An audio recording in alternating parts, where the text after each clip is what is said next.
Good morning, ladies and gentlemen. My name is Claire Diederich, and I'm happy to present you the preliminary survey results of a research we conducted with some of my colleagues about societal conflicts in dog extreme breeding.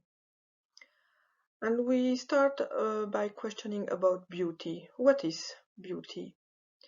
Beauty is an abstract concept related to many aspects of human existence. It is studied mainly in several disciplines such as philosophy, history, sociology, psychology, art, and it is commonly defined as the characteristics of a thing that through a sensory or intellectual experience provide a feeling of pleasure or a feeling of satisfaction. And beauty comes from manifestations such as form, visual appearance, or movements, or sounds. And what makes think beautiful or not beautiful varies, depends on individuals included or from time to time, and even depends on the cultures people are coming from. So what makes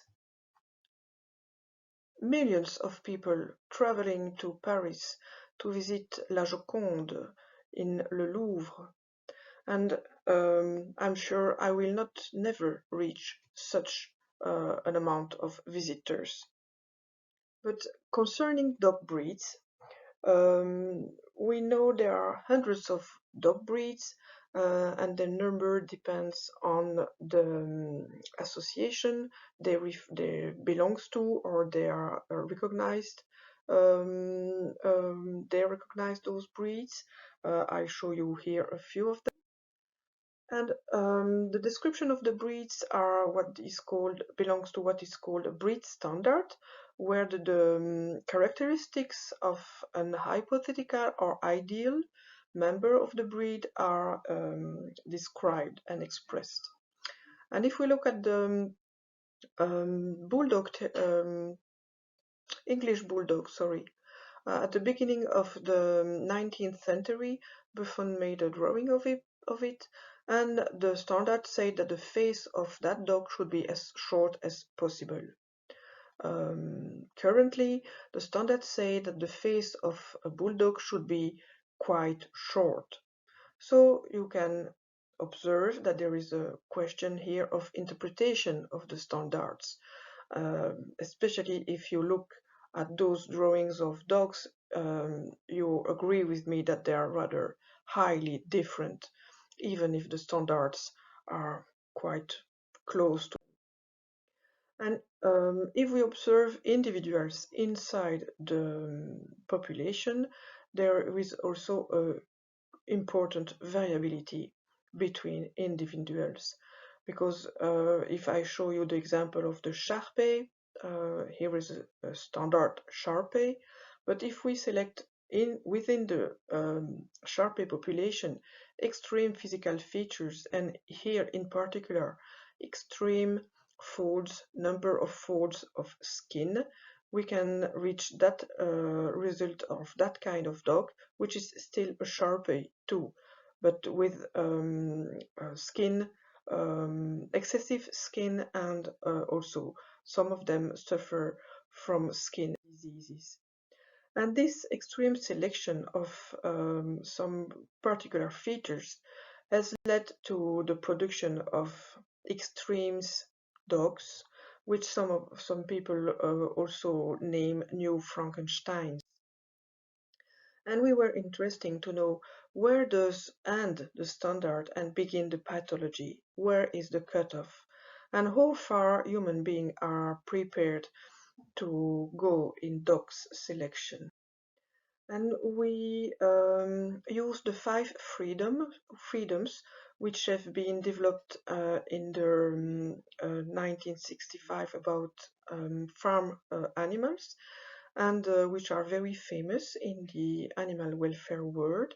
And we established, thanks to those freedoms, that an ideal dog should be able to feed and drink alone, to rest or to find a resting place, comfortable resting place, to regulate his body temperature, to walk, move, jump, run easily, not suffering from excessive pain, not making noise while breathing, able to eliminate, urinate and defecate in an appropriate manner, to be able to cope with stress, express emotions, perceive environment with efficient senses, to communicate, to express social behaviors.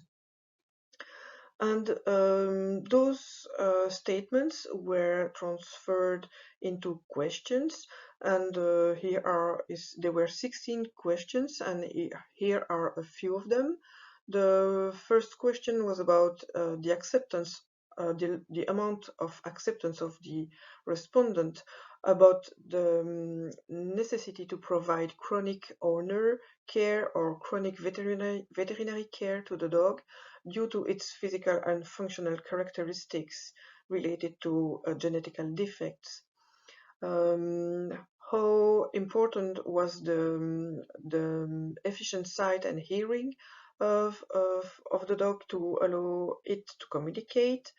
If the dog was permanently noisy while breathing, if he was able to live in a surrounding of about 19 degrees centigrade, able to run for a walk of 3 minutes, and express positive and negative emotions. We collected 127 responses, mainly from females, and they were young females living in a city and owning dogs, or at least having contact with dogs. And I show you a few amount of responses, but just to highlight main results. A large majority of the respondents agree, and it's fortunate for the dogs, agree to provide all the lifelong of the dog chronic care, either from the owner or from the veterinarian, due to its physical and functional defects or characteristics.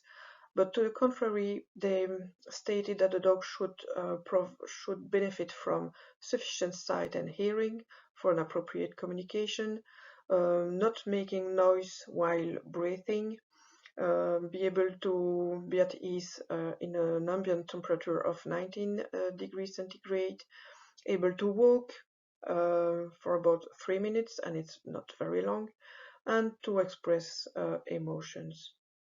So we conclude, even if it was a small sample and those preliminary results should be replicated, that there is a deemed discrepancy between the respondents' acceptance of chronic care for a dog. They are large majority agree to provide those care, and to the quality of life's limitations due to selection. And this, to our point of view, questions the existence of extreme breeding itself and its consequences, not only as regards animal welfare, but also human well-being, both sides of the one welfare perspective. I thank you for your attention.